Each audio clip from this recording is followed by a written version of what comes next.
Listen, first thing I need you to do is pause this video, go get up, and slap yourself, beat yourself, whatever you need to do if you've never seen Set It Off. It's a classic. Pause the video, go beat yourself up, slap yourself, watch Set It Off, and come back and join us. It's gonna be dope.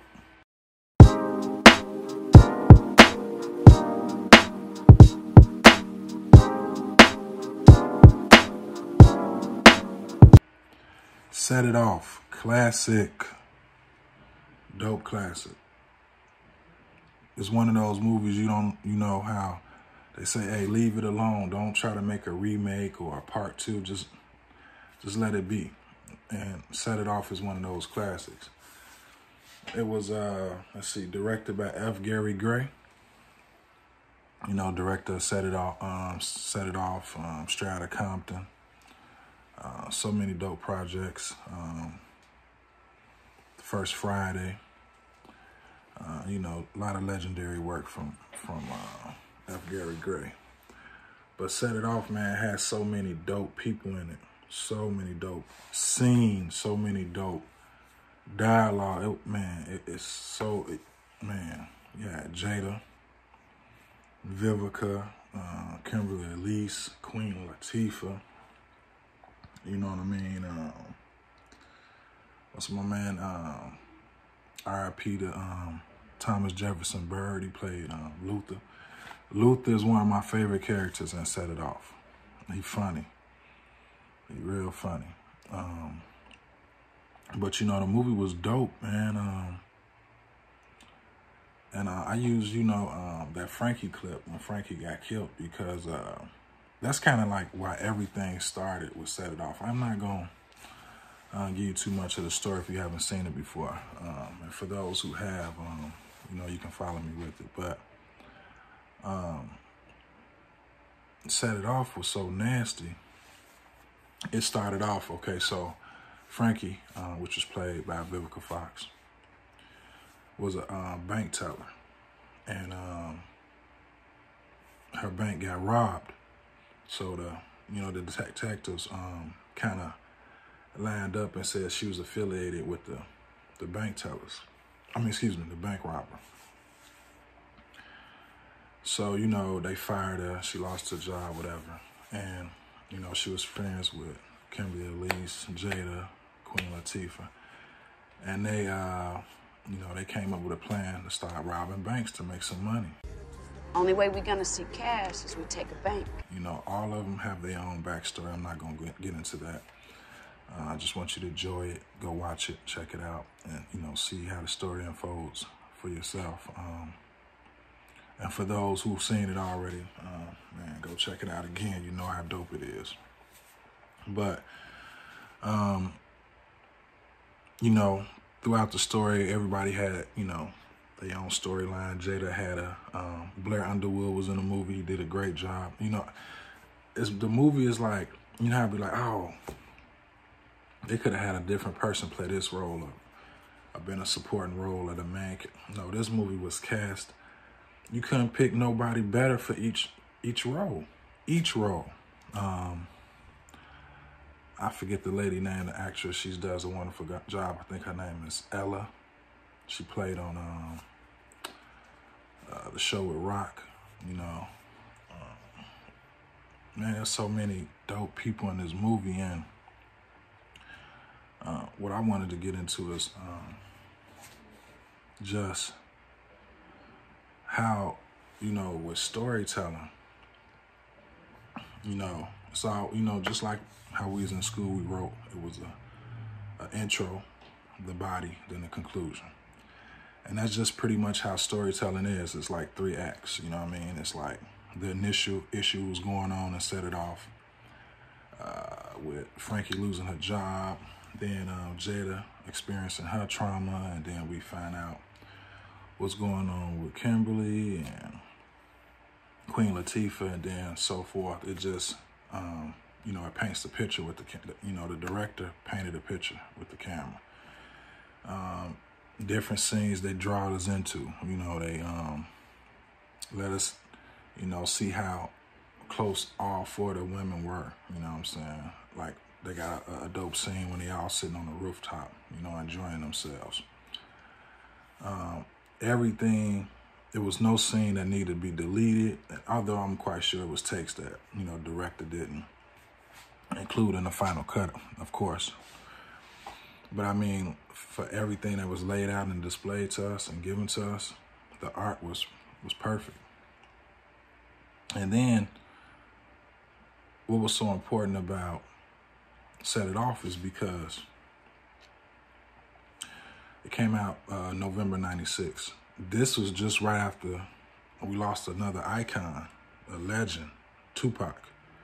Tupac had died in September of 96. This was released in November 96. And then, not only was it a very, you know, uplifting for the whole community, the whole world, you know, after we experienced the death of Tupac, but the movie was done on a $9 million budget. I think they grossed something like 42 million, something crazy like that. You know what I mean? But when you approach your own projects, or when you're about to create your own stage play or write your own manuscript, short story, whatever it is, if you're not knowledgeable about it, you know, I'm quite sure the individuals involved with Set It Off had some kind of knowledge about bank robbery, things like that, you know, to, you know, help, you know, move the story forward. But research, if it's something that you're interested in, you know a little bit about, research. Ask people, use your resources. So therefore, when you go to tell your story, when it's given to the audience, it's pure, it's raw, you can see that it was a lot of thought put into it. You can see that everything was crafted very particular, and it was very, you know what I'm saying, intended, you know what I mean? Like, for instance, they had Dr. Dre in the movie. He was like, you know, a neighborhood guy, a gun salesman. He did, you know, a variety of things, but less was more with him. You know what I mean? It was like he had a small role, but his role was critical. Even when it broke down at the end, where you see Cleo, you know what I'm saying, reach her demise, and they cut to Dr. Dre watching it on the news. Like, it was so important. Like, it's a classic, you know what I mean? And that's what you want to do when you tell a story. You want to, when you want to put out a movie or book, whatever it is, you want it to jump off the pages, jump off the screen. You want it to grasp the audience. You know, it was funny moments and Set It Off. It was definitely sad moments. It was like, oh man, nail biting, what's going to happen? It was a masterpiece. So like I said, big ups to everybody that was involved in that movie. It was super dope. And for those who's like myself, still out here learning, still trying to, you know, get better with filmmaking and everything involved with that, just look at some of these classics. You're always a student. You're always a student. Go. I'm a fan of, you know, Alfred Hitchcock. I'm a fan of Martin Scorsese. You know what I'm saying? I'm a fan of Mario Van Peebles. You know what I'm saying? I'm a fan, you know what I'm saying, definitely Spike Lee. I'm a fan of Tyler Perry. I'm actually a fan of everybody. You understand me? Because everybody can inspire me in different ways. You know what I'm saying? Positively. Like, oh man, that was dope. Let me tighten up on, you know, some editing on here. Or, ooh, that was nasty. Let me tighten up on some of my dialogue in this script or this, whatever I'm doing.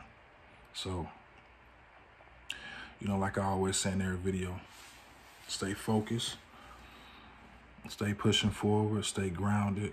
You know what I'm saying? You're supposed to get hit in the mouth. You're supposed to have bumps in the road. keep going, keep working, and then once time, you just need one time. One time, what you do is gonna hit, and you're gonna have your classic, like Set It Off. You're gonna have something that we're talking about 20-some years later. You understand me?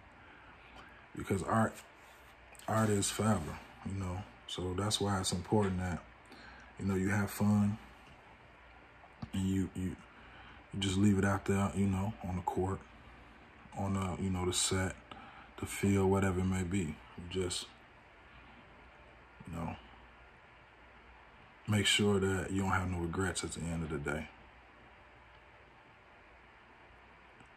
And once again, you like this video, subscribe to it, like, comment, and share. And we'll see you on the next one. We out of here. You see my love, respect every dreamer. Respect every dreamer. Nice little sponsor of the video. This video is sponsored by Respect Every Dreamer clothing brand. Please visit us at redclothingapparel.com. That's redclothingapparel.com. Receive 15% off on your first purchase by using the code RED15. That's code RED15.